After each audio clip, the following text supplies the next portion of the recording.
Selamat sore dan salam sehat. Bertemu kembali pada mata kuliah Konservasi Sumber Daya Hayati Perairan bagi mahasiswa semester 5 program studi Manajemen Sumber Daya Perairan. Pada perkuliahan minggu ini kita masih melanjutkan bahasan modul 5 dengan topik konservasi ekosistem. Pada 2 minggu yang lalu kita sudah membahas 2 materi dari 3 materi dalam modul ini, dan pada minggu ini kita akan membahas materi ketiga, yaitu kategori konservasi ekosistem perairan.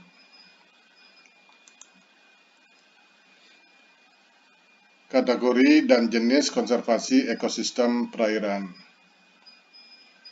Konservasi ekosistem itu diwujudkan atau ditetapkan dalam bentuk kawasan konservasi yang merupakan bagian yang tidak terpisahkan dari konsep pembangunan berkelanjutan, karena penetapan kawasan konservasi ini bertujuan untuk mengelola sumber daya alam dan ekosistemnya yang meliputi aspek pemanfaatan, pengawetan, dan perlindungan, sehingga ekosistem tersebut bermanfaat dan mendukung kehidupan manusia secara berkelanjutan.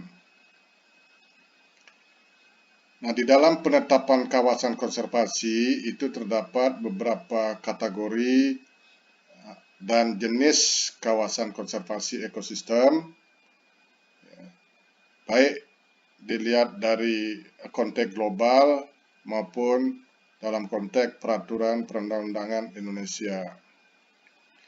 Dalam konteks global atau internasional, kategori kawasan konservasi ekosistem ini mengacu pada ketentuan dari Serikat Internasional untuk Konservasi Alam yang disebut International Union for Conservation of Nature, disingkat IUCN. Sedangkan dalam konteks Indonesia ini mengacu pada Undang-Undang Nomor 5 Tahun 1990 tentang Konservasi Sumber Daya Alam Hayati dan Ekosistemnya, Undang-Undang 31 Tahun 2004 tentang Perikanan, dan Undang-Undang Nomor 27 Tahun 2007 tentang Pengelolaan Wilayah Pesisir dan Pulau-pulau Kecil. Nah, menurut IUCN, kawasan konservasi ekosistem itu dapat dibedakan ke dalam 6 kategori. Kategori pertama adalah kategori 1A yang dinamakan cagar alam ketat atau strict nature reserve. Cagar alam ketat ini sesuai dengan namanya adalah area yang dilindungi secara ketat untuk melestarikan fitur geologis dan geomorfik kawasan dan keanekaragaman hayati yang ada di dalamnya. Tetapi masih dapat digunakan oleh manusia secara terbatas dan sangat terbatas, seperti untuk studi atau penelitian ilmiah, pemantauan lingkungan, dan untuk pendidikan. Kategori kedua adalah kategori 1B, ini kawasan hutan belantara atau wildlife area. Kategori 1B ini mirip dengan cagar alam yang ketat, tetapi umumnya ukurannya lebih besar dan dilindungi dengan cara yang sedikit kurang ketat. Area ini melindungi proses keanekaragaman hayati dan ekosistemnya, termasuk evolusi yang terjadi yang dibiarkan berkembang atau mengalami restorasi jika sebelumnya terganggu oleh aktivitas manusia. Jadi dibiarkan alam untuk memulihkannya jika terjadi aktivitas manusia. Nah, kegiatan yang dimungkinkan, dibolehkan adalah ekowisata, tetapi sangat terbatas, seperti berjalan kaki, berperahu, tanpa ada intervensi suatu pembangunan tertentu, ya, misalnya untuk pembangunan infrastruktur atau pendukung lainnya. Kategori ketiga adalah kategori 2 yang disebut Taman Nasional. Nah, ini yang banyak diadopsi di beberapa negara atau National Park, yaitu area untuk melindungi fungsi-fungsi ekosistem, namun cenderung lebih toleran dengan kunjungan manusia dan termasuk pembangunan infrastruktur pendukungnya. Nah, ini biasanya untuk mendukung ekowisata atau pariwisata. Kategori keempat dari IUCN adalah kategori 3 yang disebut monumen atau fitur alami, natural monument of features. Ya. Area ini merupakan relatif lebih kecil, ya, yang secara khusus dialokasikan untuk melindungi alam, ya, dan habitat sekitarnya. Berikutnya adalah kategori 4 yang disebut area pengelolaan habitat atau spesies. Habitat, spesies manajemen area.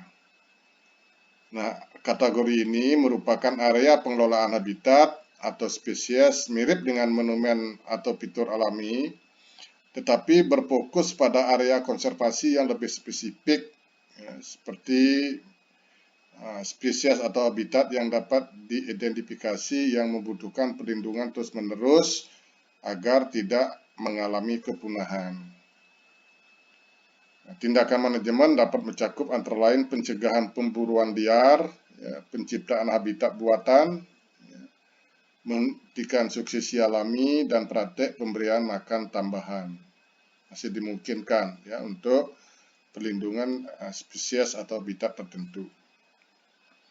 Yang terakhir adalah kategori 5 yang dinamakan bentang alam atau bentang laut atau kaswan. Ya. Ini adalah disebut juga landscape, seascape area. Kategori 5 ini merupakan perlindungan bentang alam atau perlindungan bentang laut yang mencakup seluruh daratan atau lautan dengan rencana konservasi alam yang jelas, tetapi biasanya juga dapat mengakomodasi serangkaian kegiatan yang bertujuan mencari keuntungan. Nah, ini umumnya adalah kegiatan pariwisata, khususnya ekowisata. Nah, dalam konteks Indonesia, ya, kawasan konservasi ekosistem itu mengacu kepada rejim Undang-Undang Nomor 5 Tahun 1990 tentang konservasi sumber daya alam hayati dan ekosistemnya. Nah, kawasan konservasi yang ditetapkan mengacu kepada Undang-Undang Nomor 5 Tahun 1990 ini umumnya sebagian besar dikelola oleh Kementerian Lingkungan Hidup dan Kehutanan. Nah, kawasan konservasi yang masuk ke dalam undang-undang ini termasuk daratan atau lautan atau laut atau suatu daerah yang terdiri dari daratan maupun perairan, termasuk laut. Ada beberapa kategori kawasan konservasi ekosistem yang dikelola oleh Kementerian Lingkungan Hidup dan Kehutanan dengan mengacu Undang-Undang Nomor 5 Tahun 1990 ini. Pertama yang disebut kawasan suaka alam atau KSA. Kawasan suaka alam ini adalah kawasan dengan ciri khas tertentu, baik di daratan maupun perairan, yang mempunyai fungsi pokok sebagai kawasan pengawetan keanekaragaman tumbuhan, satwa, dan ekosistemnya, juga berfungsi sebagai wilayah sistem penyangga kehidupan. Nah, ini kalau dalam kategori IUCN ini termasuk kawasan yang perlindungan ketat. Kawasan Suaka Alam ini terdiri dari cagar alam, ya, dan Suaka Marga Satwa. Cagar alam ini kawasan suaka alam yang karena keadaan alamnya mempunyai kekhasan tumbuhan, satwa, dan ekosistem atau ekosistem tertentu yang perlu dilindungi dan perkembangannya dipertahankan berlangsung secara alami. Nah, pemanfaatan oleh manusia sangat terbatas untuk kepentingan penelitian dan pengembangan ilmu pengetahuan serta budidaya. Yang kedua adalah Suaka Marga Satwa. Ini merupakan kawasan suaka alam yang mempunyai ciri khas berupa keanekaragaman dan atau keunikan jenis satwa, ya, khusus tentang satwa-satwa yang dilindungi, yang untuk kelangsungan hidupnya dapat dilakukan pembinaan terhadap habitatnya. Nah, kegiatan manusia di sini pun sangat terbatas, berupa kepentingan penelitian dan pengembangan ilmu pengetahuan, pendidikan, wisata dalam jumlah yang terbatas, terutama untuk menikmati keindahan alam dengan syarat tertentu, serta kegiatan lainnya yang menunjang budidaya.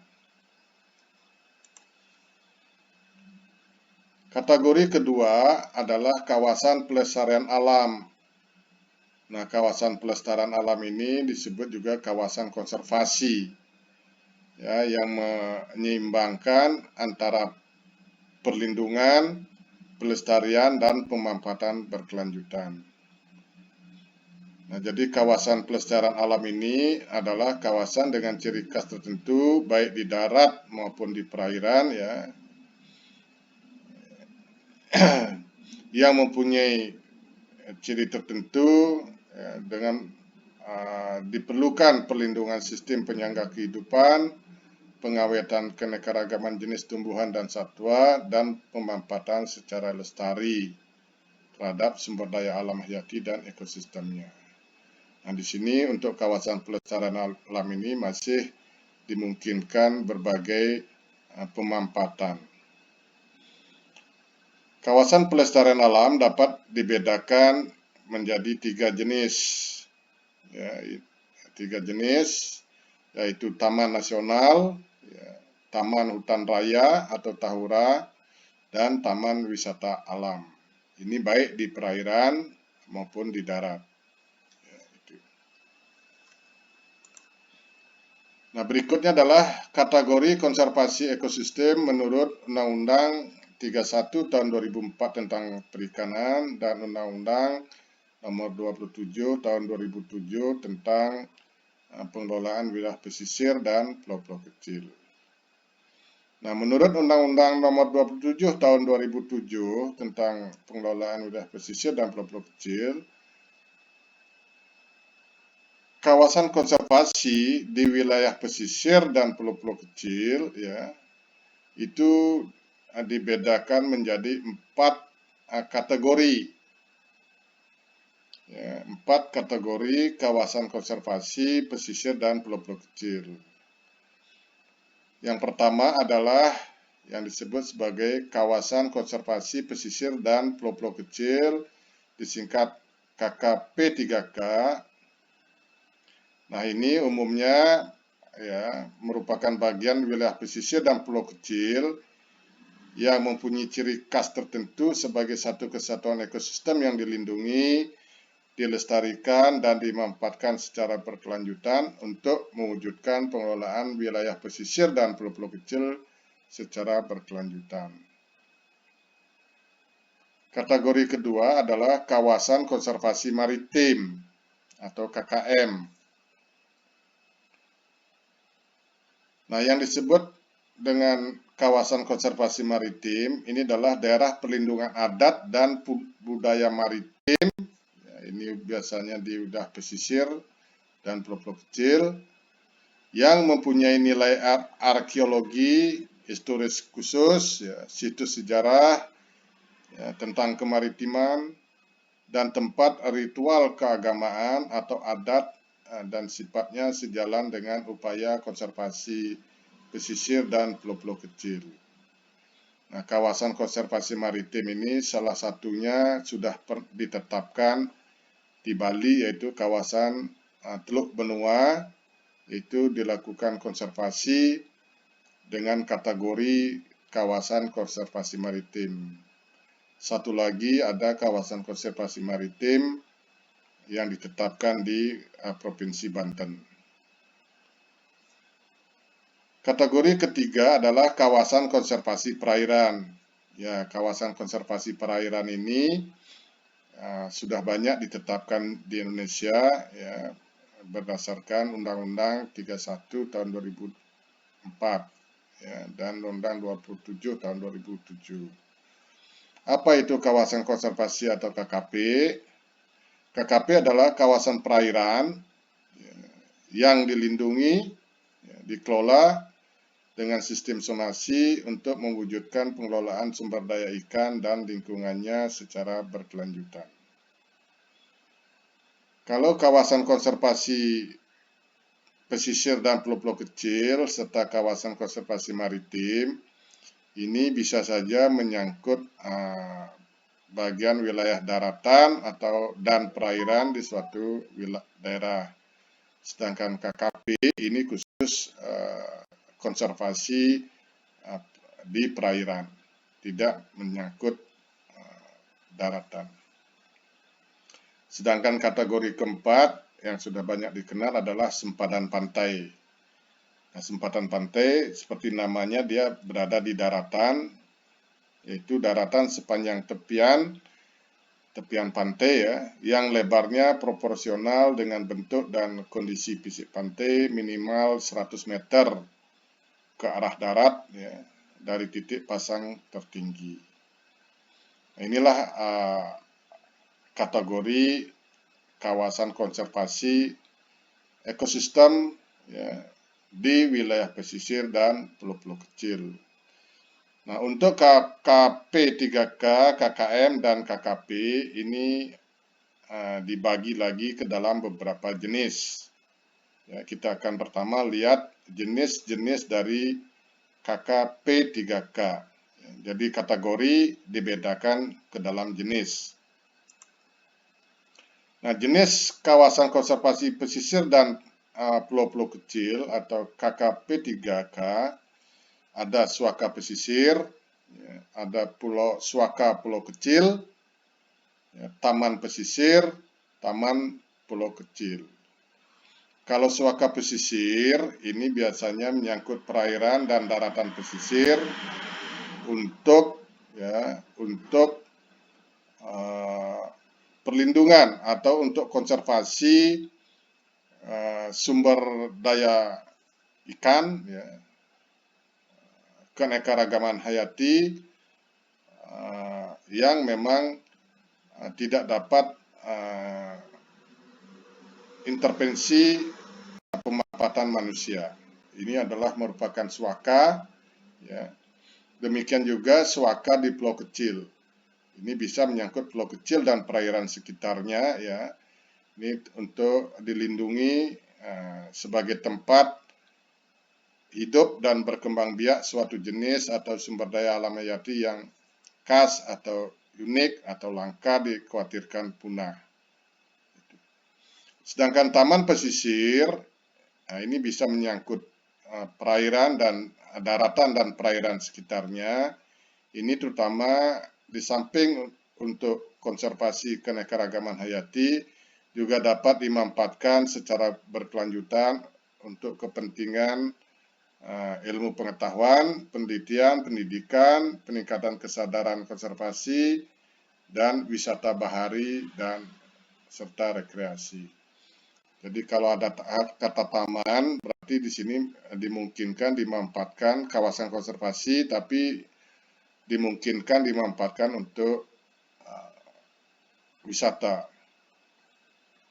Nah, berikutnya taman pulau kecil. Nah, taman pulau kecil ini pun demikian. Jadi dia pulau kecil dengan perairan sekitarnya ini dikonservasi, tapi juga dapat bertoleransi dengan berbagai pemanfaatan, termasuk wisata bahari dan rekreasi. Nah, ini perlu dipahami 4 jenis KKP 3K. Nah, untuk kategori kawasan konservasi maritim KKM ini ada 2 jenis. Ya, ada kawasan perlindungan adat maritim. Ini berkaitan dengan suatu wilayah pesisir dan perairannya, ya, yang di situ memang kuat ada adat maritimnya. Nah, daerah ini dilindungi ya, karena mempunyai adat istiadat atau tradisi kemaritiman yang sifatnya sejalan dengan upaya konservasi pesisir dan pulau-pulau kecil, ya, sepanjang tidak bertentangan dengan hukum nasional. Yang kedua, jenis yang kedua adalah kawasan perlindungan budaya maritim. Nah, kalau untuk jenis ini biasanya ini adalah yang dilindungi berupa benda peninggalan sejarah atau tempat ritual keagamaan atau adat yang berkaitan dengan budaya maritim. Seperti ini adalah contoh di Teluk Benua, itu adalah kawasan konservasi maritim dengan jenis kawasan perlindungan budaya maritim, karena di sana banyak terdapat situs-situs suci bagi umat Hindu dan tempat melangsungkan ritual keagamaan.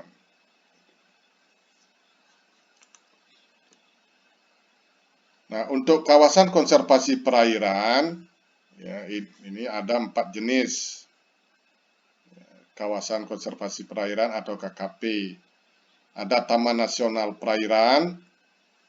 Taman Nasional Perairan ini seperti namanya ini adalah dikelola oleh pemerintah pusat, dalam hal ini Kementerian Kelautan dan Perikanan. Ya, jadi Taman Nasional ini adalah kawasan konservasi perairan atau KKP yang mempunyai ekosistem asli yang dimanfaatkan untuk tujuan penelitian, ilmu pengetahuan, pendidikan, kegiatan yang menunjang perikanan yang berkelanjutan, wisata perairan, dan rekreasi. Nah, sedangkan suaka alam perairan, ya, suaka alam ini sama dengan suaka alam di darat. Itu kawasan konservasi perairan dengan ciri khas tertentu untuk tujuan perlindungan keanekaragaman jenis ikan dan ekosistemnya. Ini tidak bertoleransi dengan pemanfaatan yang bersifat ekstraktif, ya, seperti halnya Taman Nasional Perairan.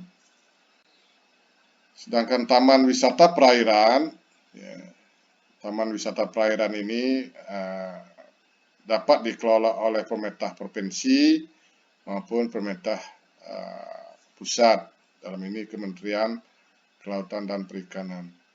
Nah, Taman Wisata Perairan ini adalah kawasan konservasi perairan dengan tujuan untuk dimanfaatkan bagi kepentingan wisata perairan dan rekreasi. Jadi di samping untuk tujuan perlindungan terhadap ekosistemnya, tapi juga untuk kepentingan wisata perairan dan rekreasi.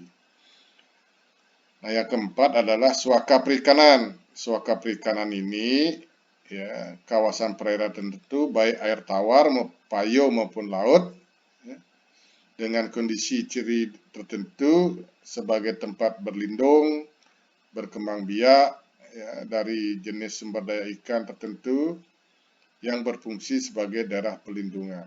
Nah, untuk suaka perikanan ini adalah sering diistilahkan daerah larang ambil, nautic area, yang nanti kita melindungi area ini akan bermanfaat bagi area sekitarnya melalui spillover atau limpahan rekrutmen yang sudah kita bahas minggu lalu.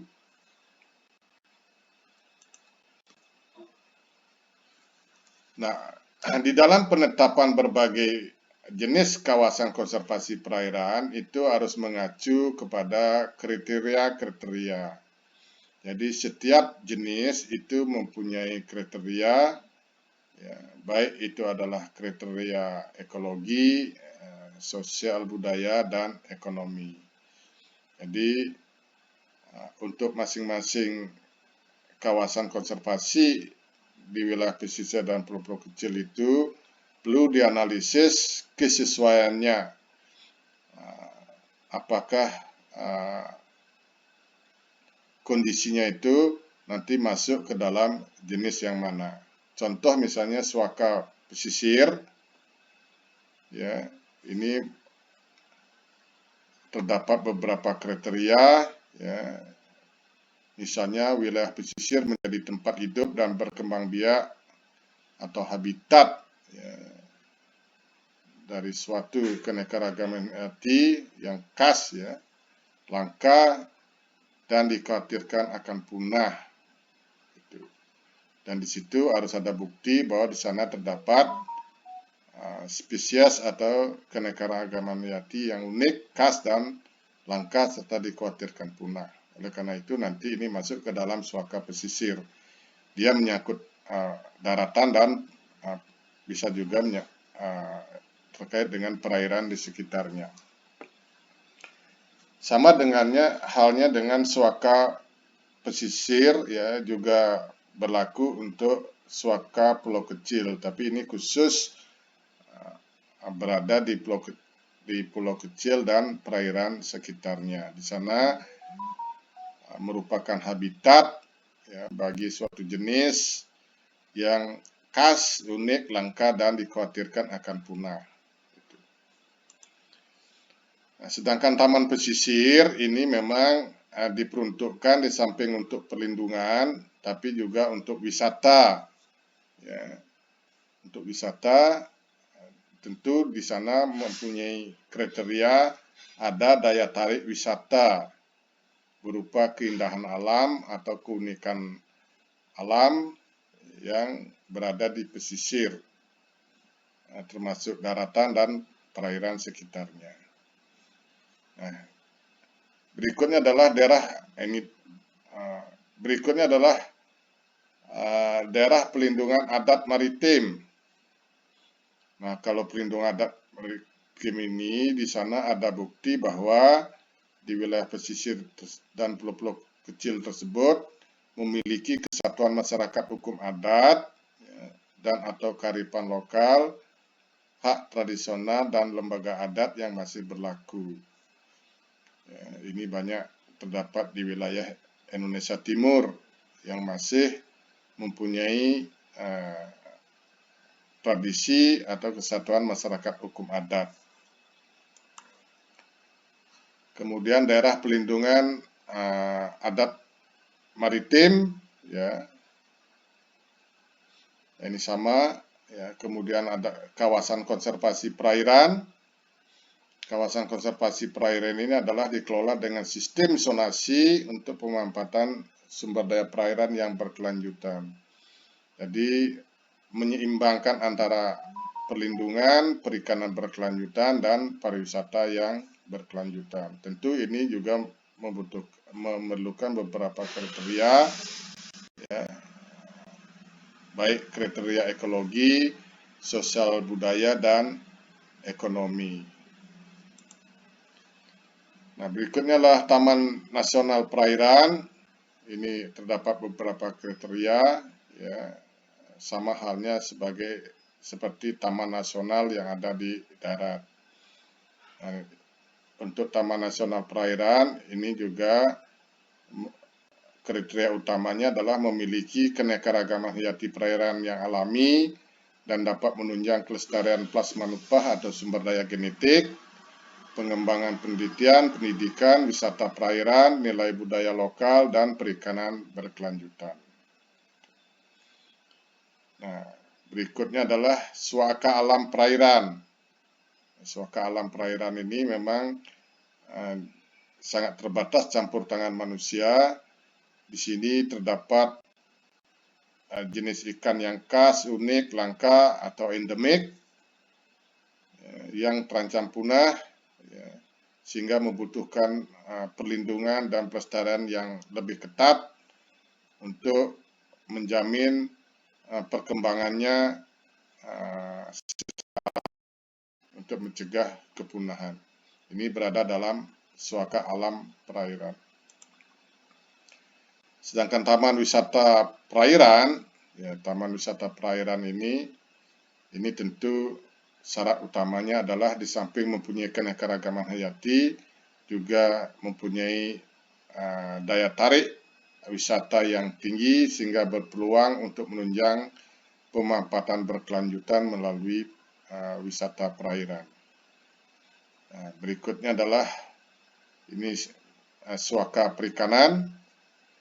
Ini merupakan kriterianya adalah tempat hidup dan berkembang biak satu atau lebih jenis ikan tertentu yang perlu dilindungi dan dilestarikan untuk mendukung perikanan di sekitarnya. Jadi demikianlah materi kuliah hari ini secara lebih detail dipelajari pada modulnya.